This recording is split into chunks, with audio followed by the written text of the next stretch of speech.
How did we get here? So as we move into post-Civil War eras, the Black Codes and Jim Crow laws. So as we had mentioned previously during the Civil War slides, a serious issue facing the newly freed African American population were matters of overexposure, poor access to even basic resources such as food and water, and of course aspects of insufficient health care and education. Also, after the physical destruction caused by the physical conflict of the Civil War, there was a great number of both white and black refugees that had places that were either former dwellings or places that could be made to be dwellings, such as open real estate in cities such as Atlanta, that were functionally burned to the ground during the Total War campaign. And so there was a great number of refugees, regardless of race, that were in need of supervision and government assistance. And so, for a number of years, there was a government agency that was directly for that, called the Freedmen's Bureau, that was able to provide many of these important resources to the newly freed Black community, as well as Southern whites that were also in need of such resources.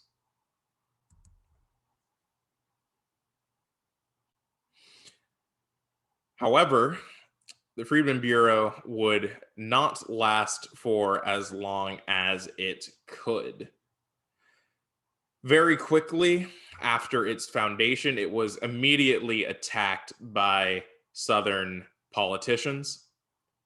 Frequently, it would be assaulted in Congress and discussed as a policy that would lead to laziness among the Black populations, which is obviously a social stigma in regards to Black people receiving aid from the government that long since persists after that, all the way into the modern day. And as soon as there were enough votes that were backing this from Southern politicians, it was immediately stripped of its funding and eventually axed altogether as a government agency. Soon after this ended in Reconstruction, we could see the foundations of an entirely new era of how Black Americans would be treated now that they were no longer slaves in legality. And this was through strict monitoring and strict manners of being policed and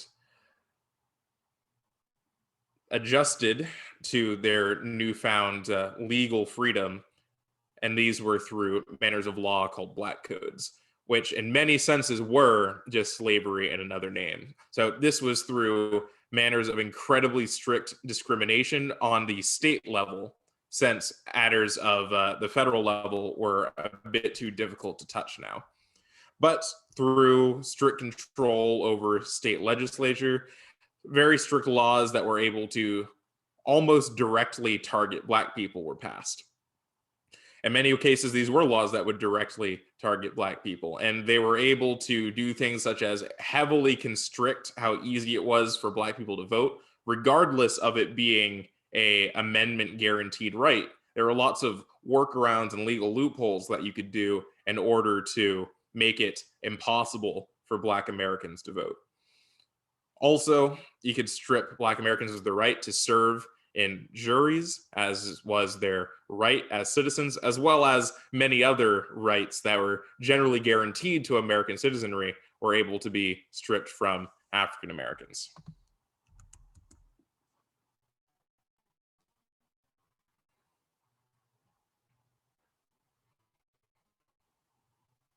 There are lots of particular aspects that are really strict or particularly distinct.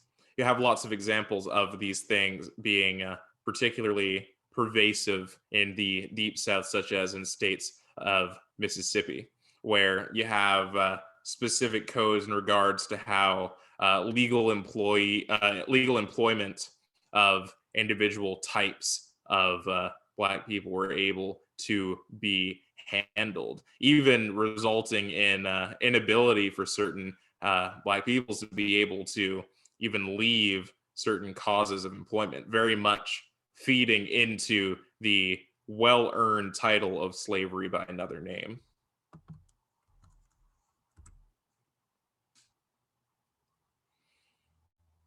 In addition to these aspects of entrapment and placing Black people in positions where they're unable to freely travel about sufficiently or easily as a free citizen should be, you also have significant aspects of criminalization of petty crimes or extremely small scale crimes, which allows for law enforcement to be extremely heavy handed and strict in regards to how Black people were treated.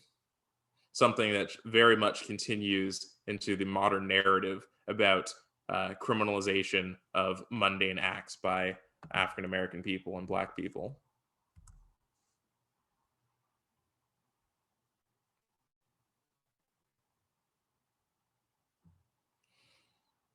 So, the Reconstruction Act of 1867 were a series of acts and laws that were passed in order to soften the harshness of the Black codes. Exactly. So when people talk about the eras of post slavery after the Civil War and how that bled into racist laws, there's a significant blending in the minds of most people in regards to the Black codes and the Jim Crow laws as a nebulous singular stretch of time when there is actually a particular legal and historical difference in terms of both their function and their implementation.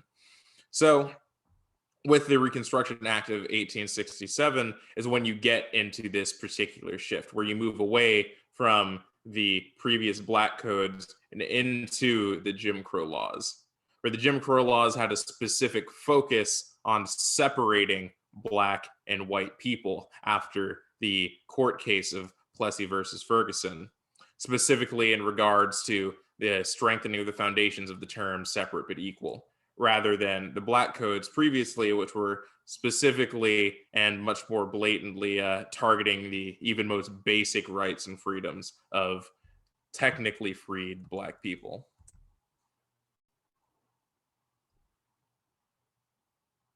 So the Jim Crow laws, such as I had recently described, were very much about the segregation of Black and white people, allowing them to not be in close proximity or occupy the same public spaces.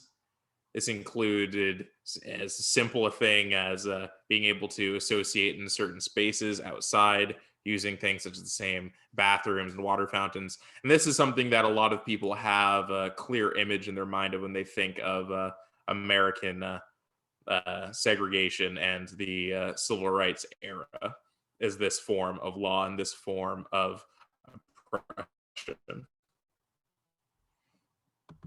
Incredibly pervasive and entrenched system of laws that were across every level of being a private citizen and stretching well into aspects of government service, such as the military. During this era is when you also get a specific boom in a lot of the particular physical caricatures that continue to be used to demonize Black people. Is where you have a lot of the births of specific stereotypes, which still continue to this day, such as blackface is a very commonly known one.